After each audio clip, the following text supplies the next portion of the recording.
अभिनंदन, मुलगी झाली. काय? कशी बघते बघ. आपल्या या छोट्या परीचं नाव काय ठेवायचं? अहो, मुख्यमंत्री अन्नपूर्णा योजनेची रक्कम खात्यावर जमा झाली आहे.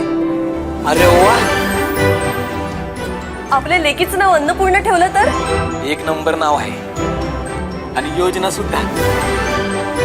राज्यातील महिलांच्या सक्षमीकरणासाठी आणि स्वच्छ इंधनाची पूर्तता करून महिलांच्या आरोग्याचे रक्षण करण्यासाठी महाराष्ट्र शासन सादर करीत आहे मुख्यमंत्री अन्नपूर्णा योजना. योजनेअंतर्गत पात्र महिलांना वर्षाला 3 LPG सिलेंडर मोफत मिळणार. लाभाची रक्कम महिलांच्या बँक खात्यात जमा होणार. घराघरात अन्नपूर्णा, घराघरात आनंद.